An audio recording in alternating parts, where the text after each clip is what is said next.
Salut, c'est Antoine de Surf Moustache et bienvenue pour une nouvelle vidéo. Cette fois-ci, attention, oui attention parce qu'on va voir comment choisir sa planche de surf. T'es prêt? Mais avant de passer aux explications, n'oublie pas de t'abonner en cliquant sur le petit bouton rouge juste ici. Ça te permettra de savoir quand est-ce qu'il y a une nouvelle vidéo qui sort. Et puis moi, ça me permet de continuer à faire des vidéos tout simplement. Tout bénef, non? Alors le critère le plus important pour définir quelle planche de surf il te faut, c'est ton niveau. Alors, on va commencer avec les débutants.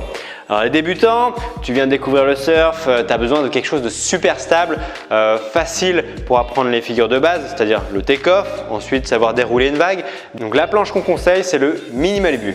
Mais qu'est-ce que c'est que le Mini Malibu? Bah tu sais tout simplement… Ah merde. Voilà, le Mini Malibu c'est ça. Donc c'est une planche vraiment large avec une ligne de rail bien droite. Tu peux voir que la planche est vraiment large, vraiment longue. Elle est faite pour être stable. Du coup, on a une ligne de rail bien droite. Si tu regardes ici au niveau du rail, tu peux voir que la planche est plate. Le fait qu'elle soit plate, ça va permettre de générer facilement de la vitesse et du coup, tu pourras surfer les vagues du bord qui n'ont pas beaucoup de puissance et apprendre tout simplement les basiques du surf en toute sérénité. C'est super simple. Ensuite, le niveau intermédiaire. Niveau intermédiaire, tu maîtrises déjà ton take-off, même si tu n'es pas sûr à 100% à chaque fois. Tu commences à maîtriser les bases, les figures de base. Tu veux aller vers des petits rollers, des petits flotteurs. Enfin bref, tu veux quelque chose de plus maniable qu'un Mini Malibu. Du coup là, on partira sur quelque chose de plus évolutif. Et j'ai envie de dire une évolutive. C'est quoi une évolutive? Et c'est ça. Voilà. Tu vois? Alors une évolutive, c'est tout simplement une planche vraiment large avec toutefois plus technique. Par rapport au Mini Malibu, ça va être plus de rocker, tu vois, la planche est plus courbée. On va avoir un avant plus affiné, un tail pareil plus affiné. On a déjà une planche plus technique mais qui conserve de l'épaisseur, qui conserve de la largeur. Donc le but c'est de te permettre d'apprendre ces manœuvres basiques sans non plus te brusquer avec quelque chose de super actif sous les pieds. Donc une évolutive, c'est généralement entre 6.0 et 7.0. Alors qu'un Mini Malibu, ça va être entre 7.0 et 8.0. Donc l'évolutive est plus courte. Mais toutes mes félicitations, j'ai appris que tu étais passé niveau confirmé, voire même expert. Pouah. Putain, je suis bluffé. Tu es passé niveau confirmé.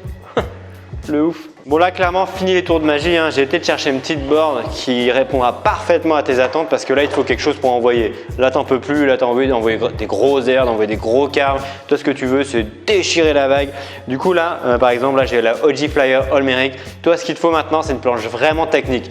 Quelque chose qui te permette d'exploser tout simplement. Du coup soit tu pars sur des boards shapés par des mecs comme All-Meric ou vraiment des marques connues, ou alors tu peux travailler en direct avec ton shaper pour avoir ces petites pépites, ce genre de board qui est fait rien que pour toi et en fonction de toi. Hashtag supporte ton local shaper. Deuxième critère, c'est quel type de vague est-ce que tu vas surfer, parce que ce ne sera pas la même chose en fonction de si c'est une vague creuse, une vague molle, une vague creuse et une vague molle. Non, je déconne. Mais en gros, par exemple, si tu surfes des vagues creuses, il te faudra une board avec du rocker. Du rocker, c'est la façon dont tu es relevé la planche à l'avant. Donc il te faudra vraiment une planche capable en fait d'épouser le creux de cette vague. Et donc du coup, tu partiras plus sur des planches type shortboard ou même voire fish, mais vraiment performance avec du rocker. Ensuite, le genre de vague que tu veux surfer, c'est des vagues molles. Parce que toi, ce que tu aimes, c'est juste cruiser, tu vois, comme ça, tranquillou. Du coup, tu partiras sur des planches un peu plus plates, enfin, clairement plus plates. Donc, tu as par exemple le fish ou le longboard, le Mini Malibu, tout ce type de planche-là, vraiment avec du plat, quoi. Le but est d'épouser au maximum la surface de la vague pour générer de la vitesse. Du coup, si la vague est plate, tu cherches une planche plate. Tu as tout compris. Ensuite, le troisième critère. Oui, c'est quoi le troisième critère? C'est le style de surf que tu veux faire. Est-ce que tu es plus dans du surf performance? Performance, il te faut quel type de board? Performance, il te faut un shortboard par exemple. Shortboard. Tu l'as compris, il te faut une planche avec du rocker, une planche capable de surfer, d'envoyer des courbes, enfin une planche de surf performance quoi. Le deuxième type de surf que tu peux pratiquer, c'est le surf rétro. Le surf rétro, c'est le surf, tu vois, tranquillou, tout en courbe. Et ce surf là, par exemple, ça va être avec un fish. Du coup, voilà, le fish rétro, c'est tout simplement ça.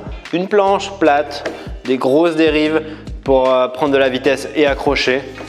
Voilà, Et enfin, toi, ce que tu veux, c'est faire du dancing. C'est faire des petits pas croisés comme ça sur ta board. Ouais, toi, t'aimes bien danser. Toi, t'es quelqu'un d'artistique. Et du coup, ce qu'il te faut, c'est tout simplement un longboard. Un longboard pour faire des petits pas croisés, hop, jusqu'aux noses, pas croisés, hang 10, hang 5, ce genre de truc. Du coup, le longboard.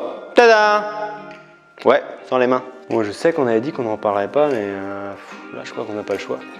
Donc, le quatrième critère, c'est le budget. Ouais.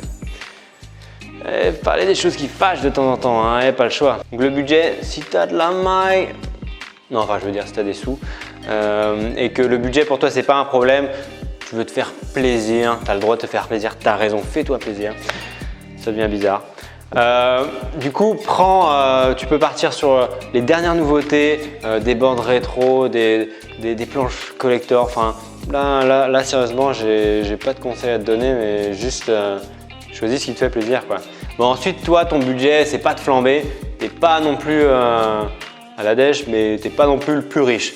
Du coup, tu partirais plus sur des boards fin de série. Si tu veux du neuf, tu peux partir sur du neuf fin de série ou alors de l'occasion très bon état. Enfin, il y a plein d'options possibles avec des sites comme Akewatu qui proposent un large choix de boards. Là, tu es un peu ouvert à toutes les opportunités, toutes les options. Et là, tu es clairement à la dèche. On peut dire que tu as un budget étudiant. Bon, c'est un peu le cas de nombreuses personnes, j'en fais partie aussi. Hein. Donc là, tu es un peu à l'affût des bonnes affaires. L'occasion, c'est top. Ou alors, tu peux chercher des deals avec des marques ou si tu es bon, tu peux chercher des sponsors, hein, travailler avec des shippers, des trucs comme ça. Il y a plein de solutions qui te permettent d'avoir des petits prix sur des boards. Et ça, c'est top. Ça y est, c'est la fin de cette vidéo. Tu sais maintenant comment choisir ta planche de surf. Mais si tu as des questions, n'hésite pas à les poster en commentaire, j'y répondrai avec plaisir.